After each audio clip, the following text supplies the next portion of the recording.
তো যাই হোক, এখন সেই ভিডিওটা আপনাদের আমি চালিয়ে শোনাচ্ছি। ভিডিওটা একটু লম্বা, কিন্তু একটু মন দিয়ে শুনুন। এই ভিডিওতে উনি যা যা বার্তা দিয়েছেন, সেই বার্তাগুলো যদি বোঝার চেষ্টা করি, যদি ডিকোড করার মতো যদি বুদ্ধি থাকে, সবার বুদ্ধি তো নেই, সব তো মাদ্রাসা পাস। তো আপনার তো ডক্টর ইউনূস বুদ্ধি আছে, তা আপনি একটু ডিকোড করার চেষ্টা করুন উনি কি বার্তা দিয়েছেন। তারপরে তো আপনি বুঝতে পারবেন যে আপনার কি হাল হবে। আপনার জন্য ভবিষ্যতের কি কালো দিন অপেক্ষা করছে, আপনি অপেক্ষা করুন। এই যে আপনি আদালত সাজিয়ে রেখে দিয়েছেন না, ওই আদালতে আপনারা চেষ্টা করছেন এই এক দেড় মাসের মধ্যে সব কটাকে ফাঁসিতে লটকিয়ে দেবেন। আপনারা একটা লটকানোর চেষ্টা করুন, একটা লটকানোর আপনারা চেষ্টা করুন, তখন আপনাদের হাল কি হবে দেখবেন। ওই কোর্টে আপনাদের বিচার করে আপনাদের লটকানো হবে, এটা আমি গ্যারান্টি দিয়ে আপনাদের বলে দিচ্ছি আজকে। ওই কোর্টে আপনাদের বিচার হবে, এবং ওই যেখানে ফাঁসির মঞ্চ আপনারা তৈরি করেছেন না, সেটা দেখানো হয়নি, টিভি দেখায়নি, সেখানে আপনাদের ঝোলানো হবে একটা একটা করে, কেউ দেশ থেকে পালাতে পারবেন না। আপাতত ভিডিওটা দেখুন। আমি ভিডিওটা জুড়ে আমি আর কোনো কথা বলবো না। আমি আবার বিকেল 5টার সময় আবার যেমন ভিডিও নিয়ে আসি তেমন ভিডিও নিয়ে আসবো। সবাই ভালো থাকবেন, সুস্থ থাকবেন এবং সাবধানে থাকবেন। ভিডিওটা দেখুন। আর দুর্ভাগ্যের বিষয় হলো যে 24-এ এসে যখন জনগণ আমাদের ভোট দিয়েছে, আমরা আবার সরকার গঠন করেছি এবং 26 সালের মধ্যে উন্নয়নশীল দেশ হিসেবে বাংলাদেশকে আমরা যে উন্নত করবো তার সব ব্যবস্থা আমরা নিয়েছিলাম, কিন্তু সেটা একটা গভীর চক্রান্ত করে নস্যাৎ করে দেওয়া হলো। এবং সেখানে টার্গেট তো 1 নম্বরে আমিই ছিলাম, আর সাথে সাথে কতগুলি মানুষকে হত্যা করলো। এবং নিরীহ এই যে ছাত্রী সহ সাধারণ মানুষ এবং আমার আওয়ামী লীগের তো প্রায় কয়েক নেতা কর্মীকে হত্যা করেছে পুলিশ যে কত হাজার হত্যা হয়েছে তার কোন তালিকায় বের করতে পারেনি। বলে মাত্র 45 জন না, আর অনেক বেশি। এই ঢাকা শহরে একটা থানায় আগুন দিয়ে পোড়ানোর পরে সেখানে 19 জন মারা গেছে। সেই এনায়তপুরে সেখানে 15 জন। একটা মেয়ে যে ছিল প্রেগনেন্ট, একটা সিপাহি, সে হাত পা ধরছিল যে ভাই আমাকে মারেন না, আমার পেটে বাচ্চা, শোনে নাই, তাকে পিঠে মেরেছে। এইভাবে সারা বাংলাদেশে প্রায় 400-র উপরে থানা আগুন দিয়েছে। এই আগুনে অনেকে মারা গেছে। সবথেকে কষ্ট যে 32 নম্বর জাতির পিতার সেই স্মৃতি বিজড়িত জায়গা, যেটা আমরা জাদুঘর করছি, সেখানে যে আগুন দিয়েছে, একসাথে 9টা বাড়িতে আগুন লেগেছে। এমনকি ফ্রান্সের প্রেসিডেন্ট যেখানে গিয়েছিলেন দেখতে, সে বাড়িটাও পুড়িয়ে দিয়েছে এবং ওখানে 4 জন মানুষ পুড়ে মারা গেছে। এভাবে সারা বাংলাদেশে অগ্নিসংযোগ, মানুষ হত্যা করা, এগুলি তারা করে দিয়েছে। এবং এটা আজকে স্পষ্ট যে এরা জঙ্গিদের সাথে হাত মিলিয়ে এই ইউনূস, যাকে সবচেয়ে বেশি সুবিধা আমি দিচ্ছি, গ্রামীণ ব্যাংকে 400 কোটি টাকা আমি দিয়েছিলাম যখন 96 সালে সরকারে ছিলাম, ব্যাংকটা বসে যাচ্ছিল। চিকিৎসা সেবা, 30 প্রকার ঔষধ মানুষকে দিচ্ছি, রাস্তাঘাট, মূল ব্রিজ সবকিছু উন্নত করে বাংলাদেশকে সারা বিশ্বের কাছে একটা মর্যাদাপূর্ণ করেছিলাম। মানুষের কাছে একটা বাংলাদেশ ছিল বিশ্বের বিস্ময়, যে এত তাড়াতাড়ি একটা দেশ কিভাবে এত উন্নত হতে পারে। আমাকে অনেকেই বলতেন যে আপনার ম্যাজিকটা কি। আমি বলছিলাম যে ম্যাজিক আপা, বাংলাদেশের সাধারণ মানুষ এই কথা বলে ডক্টর ইউনূস কিছুই করে না দেশের জন্য, সে বাংলাদেশ থেকে টাকা নিয়ে বিদেশিদের সাহায্য করছে। এই চক্রান্ত, এটা বাংলার মানুষ, সাধারণ মানুষ বলে আপা। আচ্ছা আমি বলি, আজকে তোমরা দেখো ইউনূস যেভাবে চক্রান্ত করলো, আজকে তো এক এক করে বেরিয়ে যাচ্ছে। তারা আন্দোলনকারী 2 সমন্বয়ক, একজন কি বলছে, সে স্বীকার করছে, প্রকাশে বলছে যে পুলিশ খুন না হলে আর মেট্রো রেলে আগুন না দিলে নাকি তাদের বিপ্লব সফল হবে। নিরীহ পুলিশদের হত্যা করছে, নিরীহ মানুষ হত্যা করেছে, আওয়ামী লীগের নেতা কর্মী হত্যা করেছে, ছাত্রদের হত্যা করেছে। আজকে যে আবু সাইদের হত্যাকাণ্ড নিয়ে একটা করে মানুষকে বিভ্রান্ত করলো। আমার প্রশ্ন, ও যদি তাৎক্ষণিকভাবে পুলিশের গুলিতে মারা যেয়ে থাকে, তাহলে 5 ঘন্টা পরে ওকে হাসপাতালে নিল কেন? কোথায় ছিল আবু সাইদ? কোথায় রেখেছিল তাকে? এটা ওরাই মারছে। হাসপাতালে তো তাকে ওরা নেয় নাই। কেন নেয় নাই? তারপর যে মুগ্ধ যে বাচ্চাটা, সে তো রেসিডেন্সিয়াল মডেল স্কুলের ছাত্র, তাকে যে সে পানি খাওয়াচ্ছিল, সেখানে তো ওদের সব লোক, সেখানে তো পুলিশ কোনো আক্রমণও করেনি, ধাওয়া দেয় ছিল না, সেখানে সে গুলি খেয়ে মরলো কেন? পিঠে থেকে গুলি করে বুকের থেকে বের হয়ে গেল। আমাদের মন্ত্রী দীপু নিজে গেছে তাকে দেখতে, আমি তাদেরকে ডেকে ওই সময় যারা মারা গেছে প্রত্যেকটা পরিবারকে আমি সাক্ষাৎকার দিচ্ছি, তাদেরকে সহযোগিতা করেছি। যারা আহত তাদের বিনা পয়সায় চিকিৎসার ব্যবস্থা আমাদের স্বাস্থ্যমন্ত্রী সামন্ত সেন এবং আমাদের প্রতিমন্ত্রী রোকেয়া প্রত্যেকটা হাসপাতালে যে তাদের চিকিৎসার সব ব্যবস্থা করেছে। আমি বলছিলাম যে তোমার চিকিৎসার পরে যে হাত গেছে, পা গেছে, যা আমরা সব রকম ব্যবস্থা করে দেবো, তাদের প্রতিষ্ঠিত করে দেবো। আমরা তো মানুষ হত্যা করি নাই, আমাদের কাছকে হত্যাকারী বানাই। আমি জুডিশিয়াল কমিটি করে দিয়েছিলাম, এনকোয়ারি কমিটি। কোন সরকার যদি হত্যাকাণ্ড করে তাহলে কি সে জুডিশিয়াল কমিটি করে? যখনই 6 গেল আমি সাথে সাথে জুডিশিয়াল এনকোয়ারি কমিটি করে দিলাম। আরো মানুষ মারা গেল, আমি 3 সদস্য বিশিষ্ট জুডিশিয়াল এনকোয়ারি কমিটি করলাম। কমিটি সেই এনকোয়ারি করা শুরু করলো, এমনকি রংপুরেও ভিজিট করলো, সব জায়গায় গেল। তার সেই এনকোয়ারি কিন্তু ইউনূস বন্ধ করে দিল। এবং শুধু এখন 15 জুলাই থেকে এরপর 8 জুলাই আগস্ট পর্যন্ত যত হত্যাকাণ্ড, অগ্নিসংযোগ, যা কিছু হয়েছে সব তারা মাফ করে দিয়ে দায় মুক্তি দিল। দায় মুক্তিটা কখন দেয়? যারা অপরাধ করে এবং যাদের দায়বদ্ধতা থাকে তাদের দায় মুক্তি দেয়। তাদের কোনো বিচার করা যাবে না, তাদের মধ্যে মামলা করা যাবে না। কেন? কারণ ইউনূসের কথায় তারা এই হত্যাকাণ্ড চালিয়েছে এবং সেটা তারা বলছে। এবং জঙ্গিদের সাথে আজকে হলি আর্টিজানের মানুষ মারা গেছে, সেই জঙ্গিদের বিচার হয়েছে, তাদেরকে ছেড়ে দিচ্ছে। 21শে আগস্ট 2004 সালে যে আমাদের উপরে গ্রেনেড হামলা হলো, গ্রেনেড হামলা সাজাপ্রাপ্ত আসামি এখন উপদেষ্টা। এরা তো জঙ্গিদেরকে নিয়ে চলা, এটাই তো। এবং সেটা নিজে স্বীকার করলো যে এটা কোনো গণঅভ্যুত্থান না, কিছু না, এটা হলো তার মেটিকুলাসলি ডিজাইন করা একটা আন্দোলন, যে তার মাস্টার মাইন্ড সে করছে, সেই প্ল্যান করে এই ঘটনাগুলি ঘটাইছে। তার মানে এখানে তো নিজেই বলছে যে ছাত্র আন্দোলন বা জনগণ আন্দোলন না। তার মানে সে একেবারে প্রকৃতপক্ষে একটা সন্ত্রাসী কর্মকাণ্ড এই ইউনূস এদেরকে নিয়ে করছে। সাধারণ ছাত্রছাত্রী যারা, আমার দুঃখ লাগে এখানে যে এদের এই সমস্ত মিথ্যা অপপ্রচার বিভ্রান্ত হয়ে সমস্ত সাধারণ ছাত্রছাত্রীদের সাথে যুক্ত হয়েছিল। আজকে আমি সাধারণ ছাত্রছাত্রীদেরকেই বলবো, তোমাদেরও চাই তোমরা তাদের খবর দাও যে এখন তো তাদের কাছে স্পষ্ট যে এরা কিনার গ্রুপ।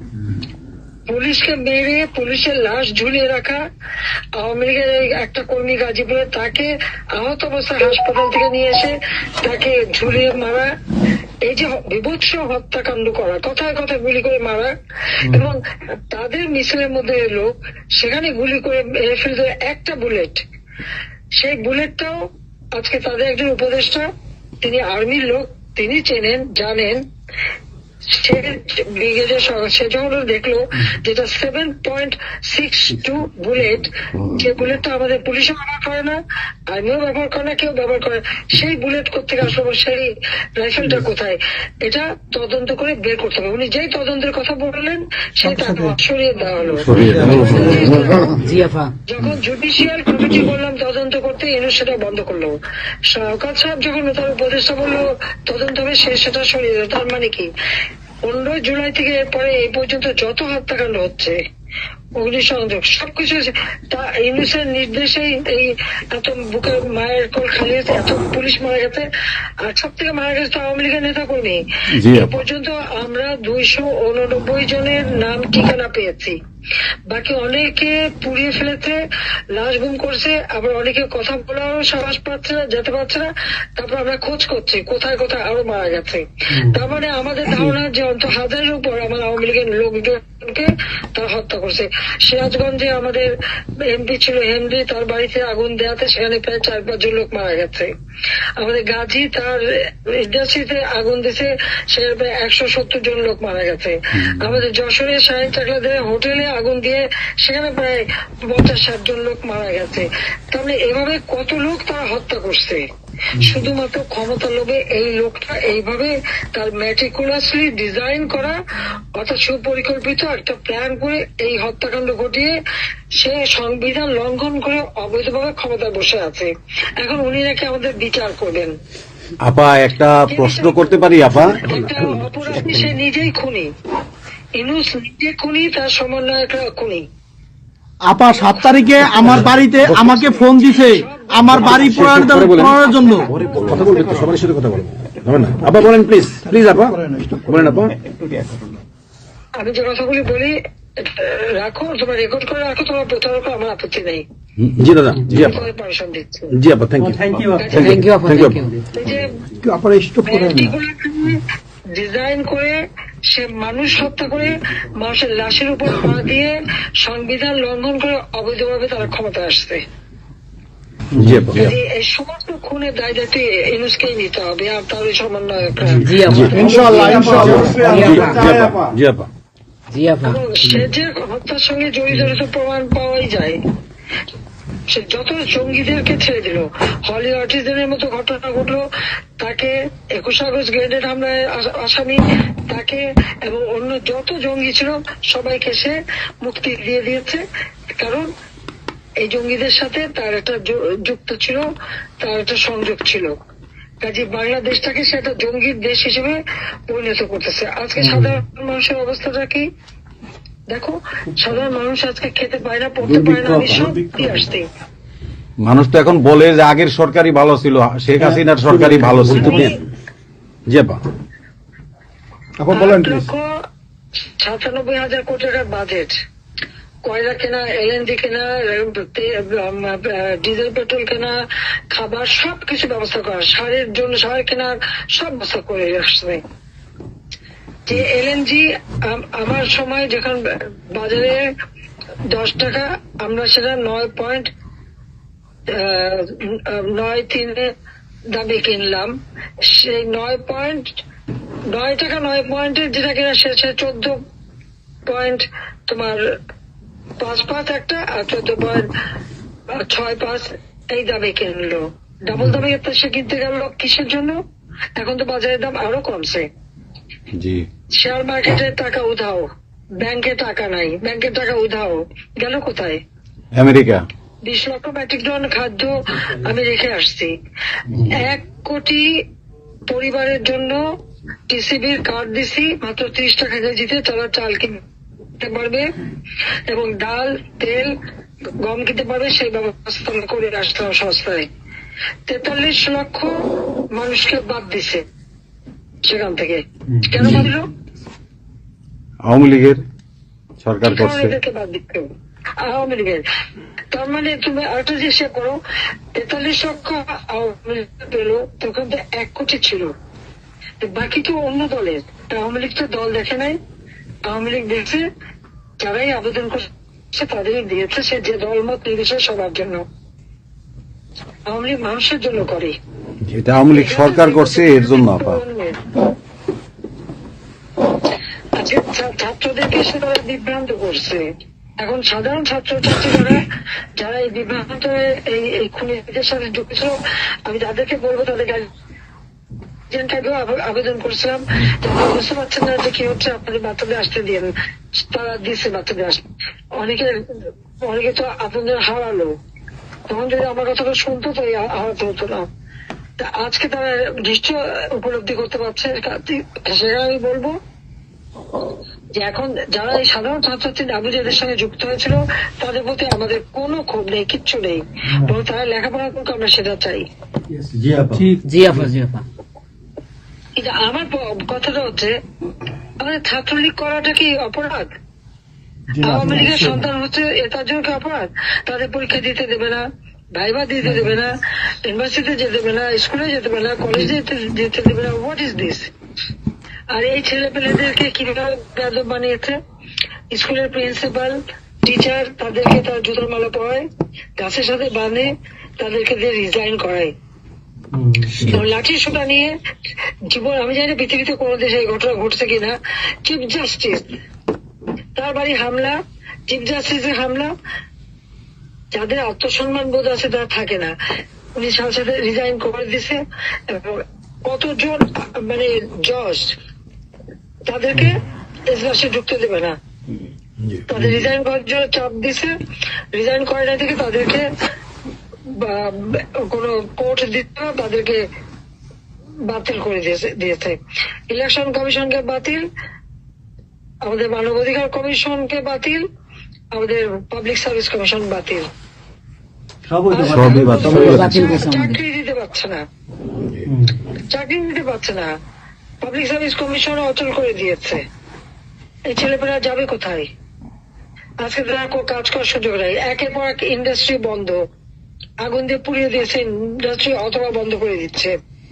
ব্যবসায়ীরা টাকা আনতে পারে না, যারা খাবার আমদানি করতে তাদের দিচ্ছে না, বিদেশে যেতে দিচ্ছে তাদেরকে হ্যারাস করা হচ্ছে। মানে এদের অত্যাচারে সারা দেশ জর্জরিত। এদের কৃষক, শ্রমিক, কত শ্রমিক বেকার হয়ে গেছে। শ্রমিক আন্দোলন করছে, সাথে সাথে গুলি করে দুজনকে মেরে ফেললো গার্মেন্টস শ্রমিক। তোমার চাকরির বয়স নিয়ে আন্দোলন করে যমুনার সামনে যাওয়ার সাথে গুলি করলে একজন মারা গেল, তাদেরকে পিটায় তাদেরকে উঠাই দিল। ওই 7ই জুলাই থেকে এই ছাত্ররা যখন আন্দোলন করে 14 জুলাই পর্যন্ত এই অগ্নিসংযোগ এগুলি না হওয়া পর্যন্ত কারো গায়ে একটা টোকাও পড়েনি। ইচ্ছা মতো সব আসছে বসছে, আমরা তো কিচ্ছু করতে দেয়নি। পুলিশের কাছে কোনো মেটাল বুলেট ছিল না, পুলিশের কাছে কোনো মেটাল বুলেট ছিল না। নির্দেশ দিয়েছে কোনো গুলি করবে না। পুলিশ ব্যারিকেড ইচ্ছা মতো আন্দোলন করছে। আমরা তো শুরু থেকে তো অনেক কিছু করা যেত, আমরা তো করিনি কিছু। কারণ আমি বলছিলাম যেটা তো কোটা তো ছিলই না। 11 জুলাই থেকে তো কোটা স্থগিত হয়ে গেছে, কোটা তো আমি বাতিল করে দিয়েছি, আর কোটা আমরা নিয়ে গেছি। যেখানে কোটাই নাই, তা আন্দোলনটা কিসের জন্য ছিল? তারপরে আমাদের মন্ত্রীরা বসলো, তাদের সাথে সব দাবি মানা হলো। দাবি মানার পরে আবার এক দফা, তাহলে সেক্ষেত্রে খুন করো, এই তো আকাঙ্ক্ষা ছিল আমাকে হত্যা করা। আপনাকে হত্যা করা মানে বাংলাদেশকে হত্যা করা, ওরা তো হত্যা মামলা। আবার হত্যা মামলা দিয়ে আবার এখন বলে গণহত্যার বিচার হবে। গণহত্যার বিচার আমার না, গণহত্যার বিচার হবে ইনুসের।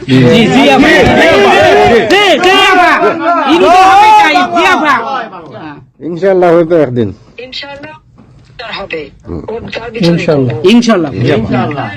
আপা 152 জন সমন্বয়কের মধ্যে ওর বিচার আমি করব। একজনকেও কিন্তু গুলি করা হয় নাই বা কেউ গুলিবিদ্ধ হয় নাই, গুলিবিদ্ধ হয়েছে সাধারণ জনতা। তার মানে ওরা মারছে এগুলোকে। ইন্ডেমনিটি দিয়েছিল 15 আগস্ট হত্যাকারীদের পুলিশ। আমি বলছিলাম বিচার করবো, আমি বিচার করি নাই, করছি ইনশাল্লাহ। ইনশাআল্লাহ ইনশাআল্লাহ ইনশাআল্লাহ দেশে বিচার হবে ইনশাআল্লাহ। অবশ্যই অপরাধীদের বিচার, জাতির বিচার শুরু করেছিলেন জিয়াউর রহমান, সে বিচার বন্ধ করে দেয়। এই যুদ্ধ অপরাধীদের উপদেষ্টা বানায়, মন্ত্রী বানায়, প্রধানমন্ত্রী বানায়। খালেদা জিয়া তাদেরকে মন্ত্রী বানায়, এরশাদ তাদেরকে এমপি বানায়, আবার বানায় কি বলে রাজনীতি করার সুযোগ দেয়, রাষ্ট্রদূত করছে, রাষ্ট্রপতি পদে প্রার্থী করে। খালেদা জিয়া ভোট চুরি করে এই খুনিদেরকে পার্লামেন্টে বসায় রচিত্রে। আমি বলছি আমি বিচার করবো, আমি বিচার করতে পারছি, আল্লাহ আমাকে সেই সুযোগ। জয় বাংলা, জয় বাংলা, জয় বাংলা। এই ছাত্র হত্যার জন্য, জনগণ হত্যার জন্য, পুলিশ হত্যার জন্য আওয়ামী লীগের নেতাকর্মী এবং মাইনরিটি, হিন্দু, বৌদ্ধ, খ্রিস্টান কেউ বাদ যায় নাই। আক্রমণ করছে, হিন্দুদের বাড়ি ঘর মন্দির ভাঙছে, বুদ্ধিস্টদের প্যাগোডা ভাঙছে, সেখানেও তাদের ছেলেদের হত্যা করছে সেই খাগড়াছড়ি এবং রাঙামাটিতে। প্রত্যেকের উপরে এরা হামলা করছে, করে করে তাদেরকে মারছে। মাইনরিটিদের উপরে যে অত্যাচার। আবার দাবি উঠায় কি ইসকন নিষিদ্ধ করতে হবে, আর সংবিধান থেকে সেকুলার শব্দ বাদ দিতে হবে। কেন বাদ দিতে হবে?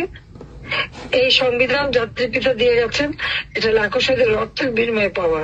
জি জি এদের কলমের কচু জিয়াও এটাকে নিয়ে খেলছে, এসবও করছে, খালদাজিও করছে, কিন্তু আবার আমরা সেই সংবিধান ফিরিয়ে এনেছি, মানুষের অধিকার আমরা নিশ্চিত করেছি। এবং এই সংবিধানেরই ৭ম অনুচ্ছেদের গ, অবৈধভাবে অনির্বাচিত কোন কেউ যদি ক্ষমতা চায় তাহলে তার বিচার হবে। এবং ইউনূস, তার কোন সাংবিধানিক ভিত্তি নাই, সে অসাংবিধানিক ভাবে অবৈধভাবে ক্ষমতা দখল করছে। ইনশাল্লাহ তার বিচার ওই সংবিধান মোতাবেকই হবে এবং তার ওই চালা চামুন্ডার যে করার সাথে আছে আর উপদেষ্টা এবং সমন্বয়কারী সবকটার বিচার বাংলা মাটিতে হবে। জয় বাংলা। ঘুষখোরের কোনো জায়গা নাই বাংলাদেশে আপা। জি আপা। আজকে সারা দেশের মানুষ হাহাকার, জি জি তারপর জীবনের নিরাপত্তা নাই, যে কোনো ঘরে ঢুকতেছে অমনি তাদেরকে খুন করে, লুটপাট করে, ডাকাতি হইতেছে, চুরি হইতেছে, ডাকাতি। এই ছাত্র নামদারিরা এমপি হোস্টেলে যে সব তালা ভাঙছে, সব লুট করছে, মন্ত্রীদের বাড়িতে তালা ভাঙছে, লুট করছে, আমাদের প্রত্যেকের গণভবন থেকে শুরু করে সবই তো লুট করছে। এবং ইউনূস নিজেই তো গণভবনে গেছিল লুট করতে, ছবি দেখো না? ঘুষখোর আপা, আপনি গোপালগঞ্জে চলে আসেন, কোনো সমস্যা নাই, আমরা আছি আপনার সাথে। সবাই যাবো ইউরোপ আমেরিকা থেকে, সবাই আমরা যাবো। আমরা গোপালগঞ্জে কথা শুনি ইনশাআল্লাহ স্বেচ্ছায় কারাবরণ করবো দরকার হয়। জি আপা। হ্যাঁ জি আপা বলেন প্লিজ। ওই আগুন দিয়ে পোড়ানোর পরে যেটুকু অবশিষ্ট ছিল সেটা লুট করতে গেছিল, কাজে ওদের তো চোর, জি বড় চোর। সুদখোর ঠক। জি আপা। আপা আবার বিচার করবে আমাদের, আপা আচ্ছা আমি ওর বিচার করবে জনতা।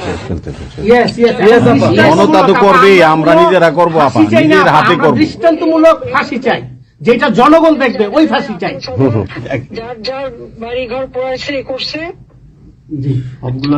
আপা দেশের থেকে সব গরিব মানুষ এখন গ্রামে যাচ্ছে, খাবার পাচ্ছে না, কিচ্ছু পাচ্ছে না, খুব কষ্টে আছে সাধারণ পাবলিক, খুবই খারাপ আপা। আমরা দোয়া করি আপনি তাড়াতাড়ি আসেন। বৃহত্তর নোয়াখালীর অবস্থা অনেক খারাপ আপা, সারা বাংলাদেশের অবস্থা খারাপ বানায় রাখছে ওরা আপা, সারা বাংলাদেশটাকে একটা বদ্ধ ভূমি বানায় রাখছে, যেখানে সেখানে হত্যা, মানে এমন কোন লোক নাই যারা এখন শান্তিতে আছে। সবাই একটা কথাই বলে যে আগেই ভালো ছিল, আগে সরকারি ভালো ছিল। আমরা ভুল করেছি আপা, এই কথা সবাই বলে, সবাই অনুতপ্ত আপা। আপনি বলেন জি আপা প্লিজ প্লিজ বলেন আপা প্লিজ। প্রত্যেকটা জায়গায় তো এইভাবে। এবং এখন আবার সে ওই আর একটা পদক্ষেপ নিচ্ছে, এদিকে প্রায় 80 জন প্লাস আরো 35 জন, সেই সাথে 300 লোক, তারা জেলা উপজেলা ইউনিয়নে সার্ভে করতে পাঠাচ্ছে। সবাইকে বলে দাও ওই সার্ভে করতে কারা যায়, কাদের নাম লিখছে, Definitely you get it. Yeah. আমরা চাই আপা আপনি সুস্থ থাকেন, আপনি সুস্থ থাকলে বাংলাদেশ সুস্থ থাকবে, বাংলাদেশ ভালো থাকবে। আপনাকে আবার আমরা ফিরিয়ে এনে বাংলাদেশকে আবার এগিয়ে নিয়ে যাওয়ার জয়ের মালা পরাবো আবার, আবার জয়ের মালা পরাবো। জয় বাংলা, জয় বঙ্গবন্ধু। জি আপা প্লিজ। আমরা তোমাদের যে দেশে আছো সেই দেশে স্যার ডেনমার্ক আমেরিকা সবাই এখানে আছি আপা, ডেনমার্ক আমেরিকা সবাই আছি। আপা আপনি এখন আমাদের কিছু নির্দেশনা দেন, আমরা প্রবাসী থেকে কি করতে পারি, এবং বাংলাদেশে আমাদের যে ফ্যামিলি আছে, আত্মীয় স্বজন আছে, আমাদের যে বিভিন্ন দলের নেতৃবৃন্দরা আছে, আমরা কিন্তু অর্থনৈতিক থেকে বিভিন্ন ভাবে সহযোগিতা করতেছি, যার যেভাবে পারি আমরা। বাকিটা আপা আপনি নির্দেশনা দেন, আপনার নির্দেশনার মতো আমরা কাজ করবো বাংলাদেশে এবং প্রবাসে। তোমাদের যেটা করতে হবে, একটা হচ্ছে তোমরা যে দেশে আছো সেই দেশের আইন কানুন মেনে ওখানকার যারা নির্বাচিত প্রতিনিধি বা সরকার বা যে বিভিন্ন মানবাধিকার সংস্থা, তারপরে 165 জন সাংবাদিকের চাকরি নাই, তাদের অ্যাক্রেডিটেশন কার্ড বাতিল করে দিছে। 106 জন সাংবাদিকের বিরুদ্ধে হত্যা মামলা দিছে এবং আমাদের কতজনকে গ্রেপ্তার করে জেলে ঢুকাইছে, মানবিক জীবন যাপন করছে। সাংস্কৃতিক কাজ করতে পারে না, ব্যান্ড শোরা ব্যান্ড কোনো অনুষ্ঠান করতে পারে না, পাকিস্তান থেকে ব্যান্ড শো এনে করায়, অথচ আমাদের দেশে ব্যান্ড শো যারা তারা এখন কাজ পায় না। এরা আবার এদের সাথেই ছিল, তারাও লাল রং লাগাইছিল, এখন আর তাদের পাত্তা নাই, তারাও কাজ পায় না। স্বীকৃতি কর্মকাণ্ড বন্ধ, সমস্ত সামাজিক নিরাপত্তা, যত গরিব মানুষ আমরা বয়স্ক ভাতা, বিধবা ভাতা, মুক্তিযোদ্ধা ভাতা যা যা দিয়েছিলাম সেগুলি সব বন্ধ করে দিয়ে সেটা মেরে খেয়ে গেছে। এমনকি মানে সারা দেশটাকে একটা লুটের রাজত্ব, খুনের রাজত্ব সৃষ্টি করছে।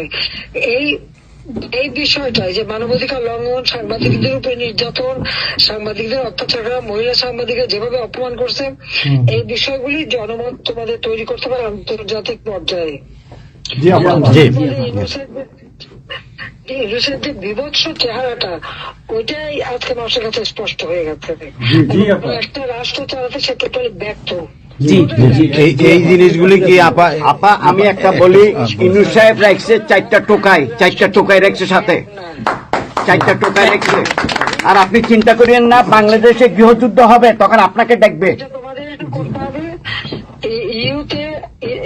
ইউরোপিয়ান ইউনিয়নে যেখানে তোমার ওখানকার পার্লামেন্টে যেখানে আসো, সব জায়গায় এই জনমত তৈরি করতে হবে। সন্ত্রাসের রাষ্ট্রে পরিণত করছে বা মানুষ খুন করছে, আজকেও খুন করছে। আজকেও তুমি জানো আমাদের মোহাম্মদ হোসেন মায়ের বাড়িতে আগুন, এইগুলি সে করে বেড়াচ্ছে এবং সমস্ত এই ইচ্ছা মতো। কাজে তোমরা এই বিষয়গুলি তোলো, আর আত্মীয় স্বজন, বন্ধু বান্ধব, পরিচিত যারা আছে খুবই কষ্ট আছে, তাদেরকে সাহায্য করো।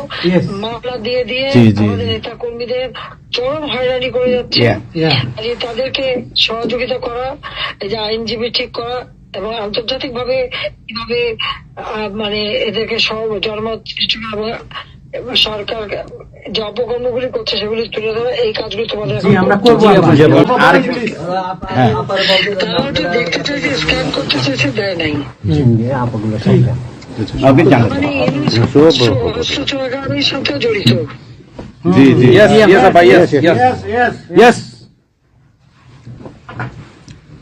আপা এই দেশটাকে তো ওরা আবার সেই পাকিস্তানের পর্যায়ে নিয়ে গেছে, আমাদের এই দেশটাকে আবার উদ্ধার করতে হবে ইনশাল্লাহ। এই জন্য আমাদের যা করতে হবে প্রবাসী এবং দেশে, আপা আমরা যারা বাহিরে আছি আপা, আমরা প্রয়োজনে দেশে গিয়ে আবার ওই মুক্তিযুদ্ধ আমরা দেখি নাই 71-এ, আমরা নতুন মুক্তিযুদ্ধে আমরা অংশ নিব আপা ইনশাল্লাহ। এই দেশকে উদ্ধার করতেই হবে আপা আমাদের। একটা শুনি। জি আপা বলেন। আচ্ছা আপা, আমরা শেষ করবেন। আমরা ডেনমার্ক আওয়ামী লীগের পক্ষ থেকে এই জায়গায় আমরা যারা আছি, আমাদের বয়োজ্যেষ্ঠ নেতৃবৃন্দ আছে। হ্যাঁ, ডেনমার্ক আওয়ামী লীগের বয়োজ্যেষ্ঠ নেতৃবৃন্দ আমরা এখানে উপস্থিত আছি। আমরা আজকে প্রতিবাদ সভা ডেনমার্ক আওয়ামী লীগের এই ইউনুস সরকারের যে এই যে অগণতান্ত্রিক কাজ, এই সন্ত্রাস ইউনুসের যে অগণতান্ত্রিক কাজ, তার বিরুদ্ধে আমরা মাফিয়ার বিরুদ্ধে আজকে প্রতিবাদ সভা হচ্ছে। সেই জায়গাতে আমাদের ডেনমার্ক আওয়ামী লীগের উপস্থিত আছে বাবু সুভাষ ঘোষ, আমাদের আপনি জেনে থাকবেন সবাই নামই, লিঙ্কন ভাই, লিঙ্কন মোল্লা, খোকন মজুমদার, আমাদের নঈম বাবু, আমাদের সামি দাস, আমাদের অবশ্যই মোহাম্মদ শহীদ, আমাদের মাহবুর রহমান, এখানে লিমন, তারপরে আমাদের সাব্বির, তারপরে উপস্থিত আছেন আমাদের শামীম খালাসি, বোরানুদ্দিন, আমাদের মাসুদ চৌধুরী, সামি দাস, হিলুল বড়ুয়া, লিমন, অনেক নেতাকর্মী দাদা আপা, অনেক নেতাকর্মী উপস্থিত আছে। আমরা আপনার জন্য আজকে দোয়া করব, দুহাত তুলে আপনার দীর্ঘায়িত কামনা করছি। আগামীতে আপনাকে সুস্থ থাকতে হবে, আপনার মাধ্যমেই বাংলাদেশকে আমরা ঘুরে দাঁড়াবে। যেমনি হবে আমরা 1981 সালে আপনি সেই বাংলাদেশের হাল ধরেছিলেন, বাংলাদেশের মানুষের গণতন্ত্র, বাংলাদেশের মানুষের মুখে হাসি ফুটে নিয়ে আসছিলেন, আপনার মাধ্যমে আমরা ইনশাল্লাহ ওই দিনে আগামীতে ফিরে আনবো।